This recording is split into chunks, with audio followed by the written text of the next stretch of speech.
ವಿಶೇಷವಾಗಿ ನಮ್ಮ ಪೊಲೀಸ್ ಇಲಾಖೆಯ ಅಧಿಕಾರಿಗಳಿಗೆ ಎಚ್ಚರಿಕೆಯನ್ನು ಕೊಡ್ತಾ ಇದ್ದೇನೆ. ಜನತೆಗೆ, ರೈತರಿಗೆ ರಕ್ಷಣೆಯನ್ನು ಕೊಡ್ತಕ್ಕಂಥದ್ರಲ್ಲಿ ಎಲ್ಲಾದರೂ ಒಂದು ಸಣ್ಣ ಲೋಪಕ್ಕೆ ನೀವೇನಾದರೂ ಎಡೆ ಮಾಡಿಕೊಟ್ರೆ ಖುದ್ದು ನಾನೇ ಬರ್ತೀನಿ, ನೋಡೋಣ ಅದು ಯಾವ ರೀತಿ ನೀವು ನಮ್ಮ ರೈತರಿಗೆ ದಬ್ಬಾಳಿಕೆಯಿಂದ ಅವರ ಎದುರಿಸಿ ಇವತ್ತು ಈ ಕಾರ್ಯಕ್ರಮವನ್ನು ಮಾಡ್ತೀರಿ ಅಂತಕ್ಕಂಥದ್ದನ್ನು ನಾನು ಇವತ್ತು ಭಾಳ ಸ್ಪಷ್ಟವಾಗಿ ಅಧಿಕಾರಿಗಳಿಗೆ, ಏಕೆಂದರೆ ಅಧಿಕಾರ ನಮ್ಮ ಹಿರೀಕರೊಬ್ಬರು ಹೇಳ್ತಾ ಇದ್ರು ರಾಮಯ್ಯನವರು, ಅಧಿಕಾರ ಯಾರಿಗೂ ಶಾಶ್ವತ ಅಲ್ಲ ಅಂತ ಅಲ್ಲ. ಅಧಿಕಾರ ಅಂತಕ್ಕಂಥದ್ದು ಯಾರಿಗೂ ಶಾಶ್ವತ ಅಲ್ಲ. ಇನ್ನು 1 ವರ್ಷ 2 ವರ್ಷ ಮುಂದೆ ಏನೇನಾಗುತ್ತೆ ಗೊತ್ತಿದೆ ನನಗೆ. ಇವತ್ತು ಜನತಾದಳ ಮುಗಿದೋಯ್ತು ಅಂತ ನೀವು ತಿಳ್ಕೊಂಡಿರ್ಬೋದು. ಜನತಾದಳವನ್ನು ಮುಗಿಸ್ಲಿಕ್ಕೆ ನಿಮ್ಮ ಕೈಯಲ್ಲಿ ಸಾಧ್ಯ ಇಲ್ಲ. ನನ್ನ ರೈತರು, ಅದ್ರ ಜೊತೆಗೆ ದೇವರು. ಇವತ್ತು ಹುಷಾರಿಗೆ ಎಚ್ಚರಿಕೆ ಕೊಡ್ತಾ ಇದ್ದೇನೆ ನಮ್ಮ ಅಧಿಕಾರಿಗಳಿಗೆ.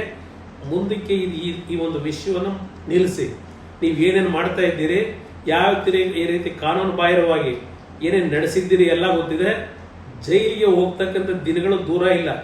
ಭಾಳ ಆಟ ಆಡಿದ್ದೀರಿ ಗೊತ್ತಿದೆ. ಶಿವಕುಮಾರ್ ಅವರು ಏನೇನು ಆಟ ಆಡಿದ್ದಾರೆ ಎಲ್ಲ ವಿಷಯಗಳು ಇದೆ. ನಮ್ಮ ಕುಟುಂಬವನ್ನು ಮುಗಿಸ್ಲಿಕ್ಕೆ ನೀವು ಯಾವ ಥರ ನಡ್ಕೊಂಡಿದ್ದೀರಿ ಅದೆಲ್ಲ ಗೊತ್ತಿರ್ತಕ್ಕಂಥ ವಿಚಾರವೇ.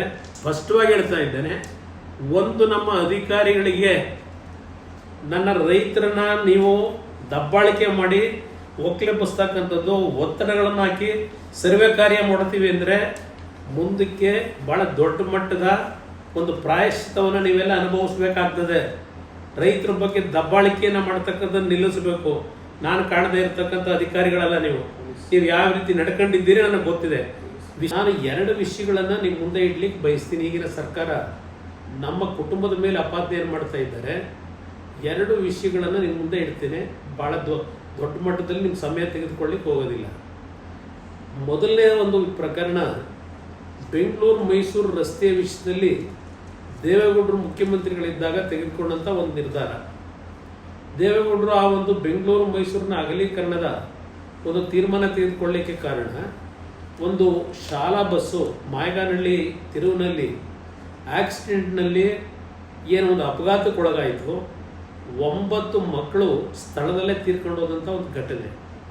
ಅವತ್ತು ಭಾಳ ಅಪಘಾತಗಳಾಗ್ತಾ ಇದ್ದಂಥ ಒಂದು ಬೆಂಗಳೂರು ಮೈಸೂರು ರಸ್ತೆಯ ಒಂದು ದಿನಗಳನ್ನು ಗಮನಿಸಿದಂಥವರು, ಅವರು ಮುಖ್ಯಮಂತ್ರಿಯಾಗಿ ತೆಗೆದುಕೊಂಡಂಥ ನಿರ್ಧಾರ ಬೆಂಗಳೂರು ಮೈಸೂರು ರಸ್ತೆಯ ಒಂದು ನೈಸ್ನ ಒಂದು ಯೋಜನೆ.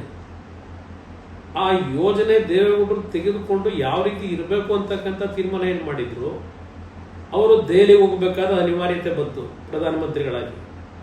ನಂತರ ನಮ್ಮ ಜೆ.ಎಚ್. ಪಟೇಲ್ರು ಮುಖ್ಯಮಂತ್ರಿಗಳಿದ್ದರು.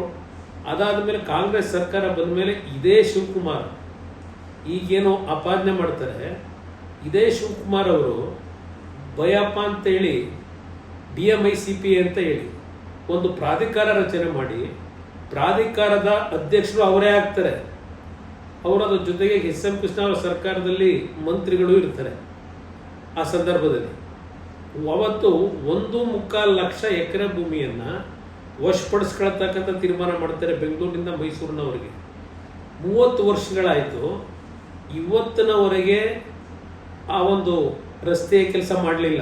ಈಗ ನ್ಯಾಷನಲ್ ಹೈವೇಯಿಂದ ಆ ಕೆಲಸ ನಾನು ಮುಖ್ಯಮಂತ್ರಿ ಇದ್ದಾಗ ಏನೋ ಒಂದು ಭಾಳ ವೇಗವಾಗಿ ಹಣವನ್ನು ರೈತರಿಗೆ ಕೊಡ್ತಕ್ಕಂಥ ವಿಷಯದಲ್ಲಿ ತೀರ್ಮಾನ ತೆಗೆದುಕೊಂಡು ಇವತ್ತು ಆ ರಸ್ತೆ ಕಂಪ್ಲೀಟ್ ಆದಂಥದ್ದೇನಿದೆ ಕೇವಲ 2-3 ವರ್ಷದಲ್ಲಿ. ಆ ರೀತಿಯ ಕಾರ್ಯಕ್ರಮ 30 ವರ್ಷ ಆದರೂ ಇನ್ನೂ ಆಗಲಿಲ್ಲ. ಇಲ್ಲಿ ಇದೇ ಶಿವಕುಮಾರ್ ಅವರು ಬೆಂಗಳೂರಿನ ಹೊಸಕೆರೆಹಳ್ಳಿ ಮತ್ತು ಸುತ್ತಮುತ್ತ ಏನಿದೆ ನೈಸ್ ರಸ್ತೆ, ಅಲ್ಲಿ ಎಷ್ಟು ಭೂಮಿಯನ್ನು ಲಪಟಾಯಿಸಿದ್ದಾರೆ.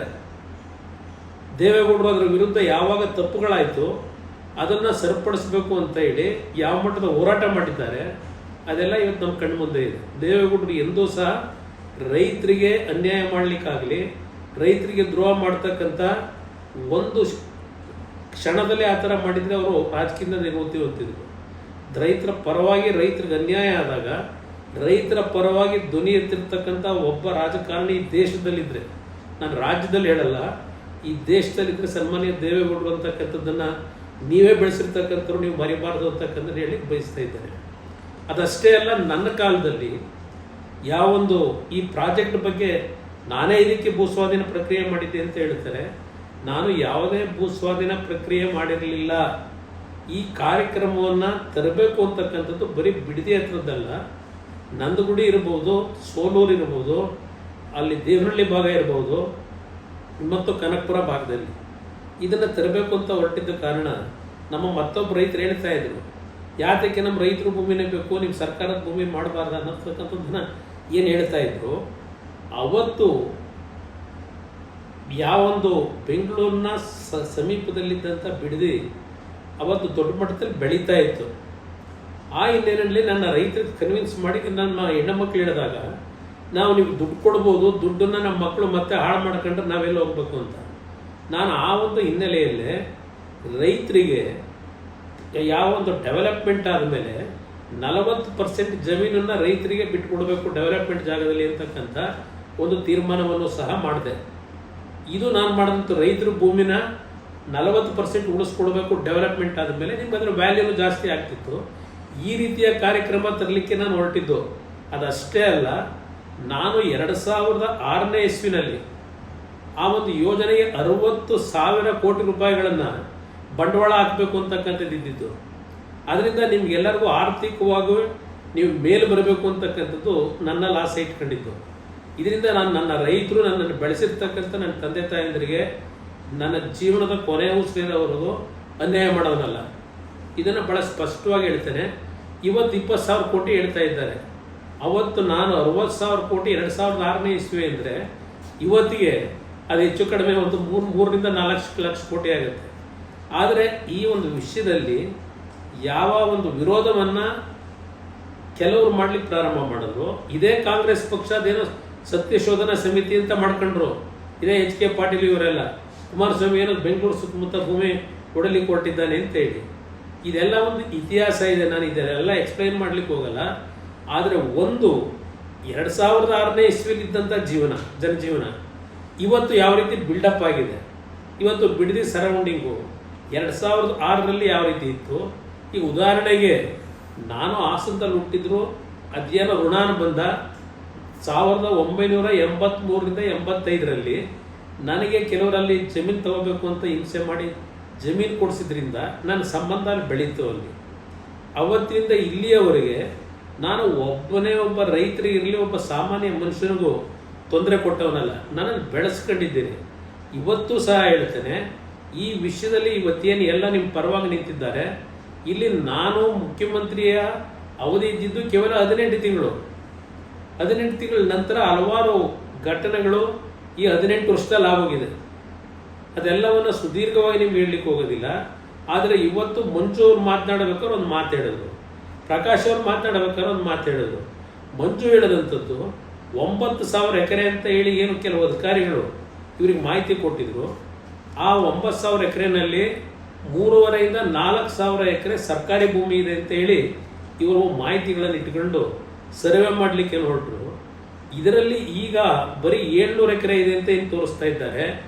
ಈ ಅಧಿಕಾರಿಗಳು ಇವರೆಲ್ಲ ಸೇರಿ ಇವತ್ತು ಯಾವೊಂದು ಭೂಮಿ ಸರ್ಕಾರಿ ಭೂಮಿಗಳಿತ್ತು ಆ ಭೂಮಿಯನ್ನು ಯಾವ ರೀತಿ ಈಗಾಗಲೇ ಲೂಟಿ ಹೊಡೆದಿದ್ದಾರೆ ಇದರ ಮಾಹಿತಿಗಳು ನನ್ನ ಹತ್ರ ಇದೆ. ನಾನು ಭಾಳ ಈ ರಾಜಕೀಯದಲ್ಲಿ ಮಾಹಿತಿಗಳನ್ನು ಯಾವ ರೀತಿ ಸಂಗ್ರಹ ಮಾಡಬೇಕು ಮಾಡಿಟ್ಟಿದ್ದೇವೆ. ಅದನ್ನು ನಿಮಗೆ ಭಾಳ ಸ್ಪಷ್ಟವಾಗಿ ಹೇಳ್ತೇನೆ. ಇವತ್ತು ಈ ಟೌನ್ಶಿಪ್ನ ಹೆಸರಿನಲ್ಲಿ ಲೂಟಿ ಹೊಡೆಯೋ ಕೆಲಸ ಮಾಡಲಿಕ್ಕೆ ಹೊರಟಿದ್ದಾರೆ. ಒಂದು ಉದಾಹರಣೆ ಕೊಡ್ತೀನಿ ನಿಮಗೆ. ಇವತ್ತು ಶಿವಕುಮಾರ್ ಏನು ನಮ್ಮ ಮೇಲೆ ದೂರ್ತಾರೆ.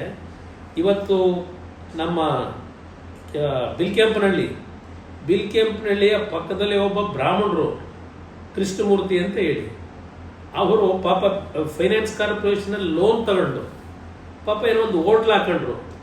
ಆ ಹೋಟ್ಲ್ ಹಾಕಿದ್ದನ್ನು ಖಾಲಿ ಮಾಡಿಸಿ ಆ ಮುಂದ್ಗಡೆ ಹೈವೇನಲ್ಲಿ ಆ ಕ್ಯಾಂಟೀನ್ ಇಡಬಾರ್ದು ಅಂತ ಹೇಳಿ ಅವ್ರನ್ನ ಖಾಲಿ ಮಾಡಿಸಿ ಆ ಒಂದು KSFCನಲ್ಲಿ ಕಡಿಮೆ ದುಡ್ಡಿಗೆ ಅದನ್ನು ಯಾವ ರೀತಿ ಖರೀದಿ ಮಾಡಿ ಲಟ್ಟಾಯಿಸಿ ಇವತ್ತಲ್ಲಿ ದೊಡ್ಡ ಮಟ್ಟದ ಒಂದು ಬಿಲ್ಡಿಂಗ್ ಸ್ಕೂಲ್ ಕಟ್ಕೊಂಡಿದ್ದಾರೆ. ಅದ್ರ ಜೊತೆಗೆ ಇನ್ನೊಬ್ಬರು ರಾಮಸ್ವಾಮಿ ಅಂತ ಹೇಳಿ ಪಾಪ ಮಿಲಿಟರಿಯಿಂದ ಬಂದರು, ರಿಟೈರ್ಡ್ ಆಗಿ ನಿವೃತ್ತಿ ಹೊಂದಿ ಅವ್ರ ಮಗಳನ್ನ ಕಿಡ್ನ್ಯಾಪ್ ಮಾಡಿ ಯಾವ ರೀತಿ ಆ ಜಮೀನು ಬರೆಸ್ಕೊಂಡಿದ್ದಾರೆ. ಇಂಥ ಕೆಲಸ ನಾವೇನಾದರೂ ಮಾಡಿದ್ದೀವಿ ನಮ್ಮ ಕುಟುಂಬ ಇವತ್ತು ಅಲ್ಲಿ ನಮ್ಮ ಜಿಲ್ಲೆ ಒಳಗೆ ಇಲ್ಲ ಇಡೀ ರಾಜ್ಯದಲ್ಲಿ. ಇಂಥ ವ್ಯಕ್ತಿಗಳು ನನ್ನ ಮೇಲೆ ದೇವೇಗೌಡರ ಮೇಲೆ ಕಾಮೆಂಟ್ಸ್ ಮಾಡ್ತಕ್ಕಂಥ ನೈತಿಕತೆ ಇವರಲ್ಲಿ ಇಟ್ಕೊಂಡಿದ್ದಾರೆ.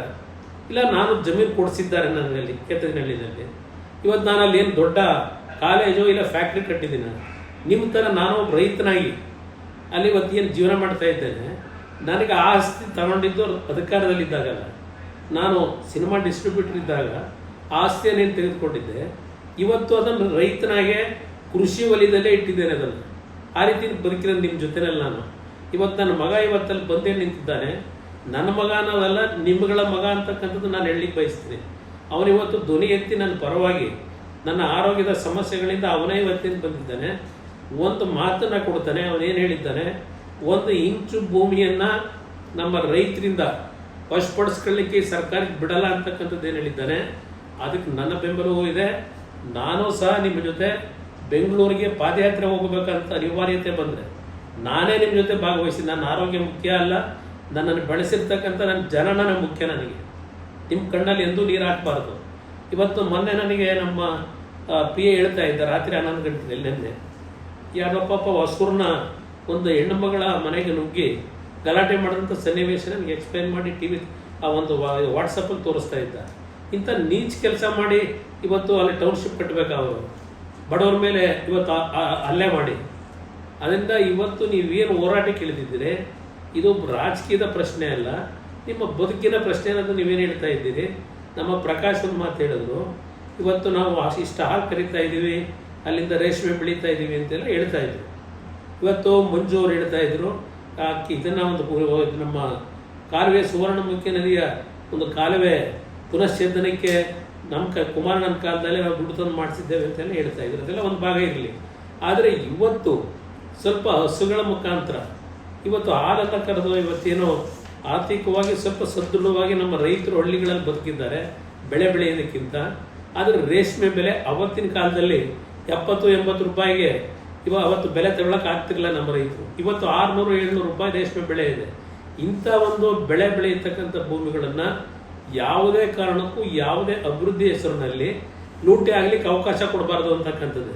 ನಾನು ದೇವರಹಳ್ಳಿಯ ವಿಷಯದಲ್ಲಿ ಏನು ಹೇಳ್ತಾ ಇದ್ರು, ಚನ್ನರಾಯಪಟ್ಟಣದ ಬಗ್ಗೆ ನಾನೇ 2-3 ಬಾರಿಯಲ್ಲಿ ಚನ್ನರಾಯಪಟ್ಟಣದ ರೈತರ ಪರವಾಗಿ ಹೋರಾಟಕ್ಕೆ ಹೋದಂಥವ್ರು.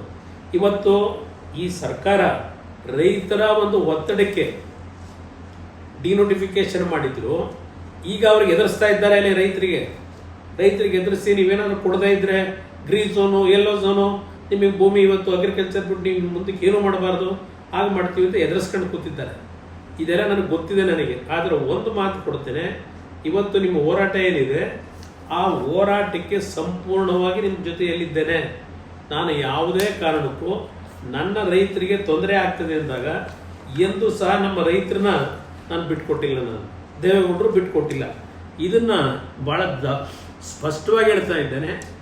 ಒಂದು ನಮ್ಮ ಅಧಿಕಾರಿಗಳಿಗೆ ನನ್ನ ರೈತರನ್ನ ನೀವು ದಬ್ಬಾಳಿಕೆ ಮಾಡಿ ಒಕ್ಲೆಬ್ಬಿಸ್ತಕ್ಕಂಥದ್ದು, ಒತ್ತಡಗಳನ್ನು ಹಾಕಿ ಸರ್ವೆ ಕಾರ್ಯ ಮಾಡ್ತೀವಿ ಅಂದರೆ ಮುಂದಕ್ಕೆ ಭಾಳ ದೊಡ್ಡ ಮಟ್ಟದ ಒಂದು ಪ್ರಾಯಶ್ಚಿತ್ತವನ್ನು ನೀವೆಲ್ಲ ಅನುಭವಿಸ್ಬೇಕಾಗ್ತದೆ. ರೈತರ ಬಗ್ಗೆ ದಬ್ಬಾಳಿಕೆಯನ್ನು ಮಾಡ್ತಕ್ಕಂಥದ್ದು ನಿಲ್ಲಿಸಬೇಕು. ನಾನು ಕಾಣದೇ ಇರತಕ್ಕಂಥ ಅಧಿಕಾರಿಗಳಲ್ಲ ನೀವು ಯಾವ ರೀತಿ ನಡ್ಕೊಂಡಿದ್ದೀರಿ ನನಗೆ ಗೊತ್ತಿದೆ. ವಿಶೇಷವಾಗಿ ನಮ್ಮ ಪೊಲೀಸ್ ಇಲಾಖೆಯ ಅಧಿಕಾರಿಗಳಿಗೆ ಎಚ್ಚರಿಕೆಯನ್ನು ಕೊಡ್ತಾ ಇದ್ದೇನೆ. ಜನತೆಗೆ ರೈತರಿಗೆ ರಕ್ಷಣೆಯನ್ನು ಕೊಡ್ತಕ್ಕಂಥದ್ರಲ್ಲಿ ಎಲ್ಲಾದರೂ ಒಂದು ಸಣ್ಣ ಲೋಪಕ್ಕೆ ನೀವೇನಾದರೂ ಎಡೆ ಮಾಡಿಕೊಟ್ರೆ ಖುದ್ದು ನಾನೇ ಬರ್ತೀನಿ, ನೋಡೋಣ ಅದು ಯಾವ ರೀತಿ ನೀವು ನಮ್ಮ ರೈತರಿಗೆ ದಬ್ಬಾಳಿಕೆಯಿಂದ ಅವರ ಎದುರಿಸಿ ಇವತ್ತು ಈ ಕಾರ್ಯಕ್ರಮವನ್ನು ಮಾಡ್ತೀರಿ ಅಂತಕ್ಕಂಥದ್ದನ್ನು ನಾನು ಇವತ್ತು ಭಾಳ ಸ್ಪಷ್ಟವಾಗಿ ಅಧಿಕಾರಿಗಳಿಗೆ, ಏಕೆಂದರೆ ಅಧಿಕಾರ ನಮ್ಮ ಹಿರೀಕರೊಬ್ಬರು ಹೇಳ್ತಾ ಇದ್ರು ರಾಮಯ್ಯನವರು, ಅಧಿಕಾರ ಯಾರಿಗೂ ಶಾಶ್ವತ ಅಲ್ಲ ಅಂತ ಅಲ್ಲ. ಅಧಿಕಾರ ಅಂತಕ್ಕಂಥದ್ದು ಯಾರಿಗೂ ಶಾಶ್ವತ ಅಲ್ಲ.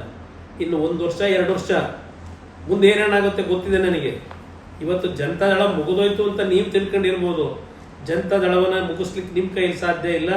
ನನ್ನ ರೈತರು, ಅದ್ರ ಜೊತೆಗೆ ದೇವರು, ಇದನ್ನು ನಂಬಿರ್ತಕ್ಕಂಥವ್ರು ನಾವು.